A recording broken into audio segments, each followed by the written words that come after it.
Hi friends, welcome to Flames to Fashion. இன்னைக்கு கவிஸ் கார்டனிங்ல நீங்க பார்க்க போறப்போ அந்தி மல்லி தான்.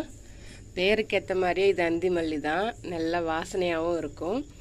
ஸோ இந்த அந்தி மல்லி செடிக்கு கதையே இருக்குங்க. இந்த அந்தி மல்லி செடி இங்க விதை போட்டு இல்லை இங்க என் தோட்டத்தில் விதை வாங்கி போட்டு முளைச்சது கிடையாது. நான் பெங்களூர் ட்ரைனிங் போயிருந்தப்ப அங்கே வந்து வாக்கிங் போகிறப்போ ரோட்டு ஓரத்தில் இந்த செடி அவ்வளோ புதர் மாதிரி இருந்துச்சு. அங்கே நானும் என்னுடைய ஃப்ரெண்ட்ஸ் எல்லாருமே இந்த விதையெல்லாம் கலெக்ட் பண்ணோம். சரி, அந்த கலெக்ட் பண்ண விதையை வந்து நான் திரும்ப என் ஹேண்ட்பேக்கில் வச்சுருந்து கொண்டாந்து திரும்ப இங்கே நான் நட்டேன். எப்போ எடுத்தோம் அப்படின்னாக்கா maybe January 5th or 6th நினைக்கிறேன். ஸோ அப்போ நட்டு இப்போது 2 மாதம் ஆயிடுச்சு. பார்த்தீங்க அப்படின்னாக்கா இந்த செடி வளர்ந்து பூவுமே பூத்துருச்சு. ஸோ எவ்வளோ அழகாக இருக்குல்ல இந்த பூவு.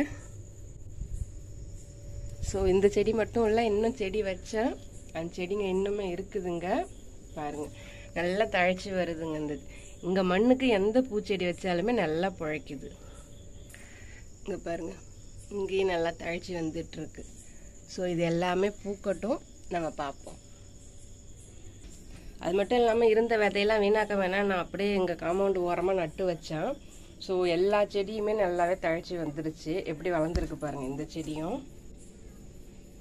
ஆக்சுவலி இங்கே வந்து 4-5 விதைங்க போட்டேன்.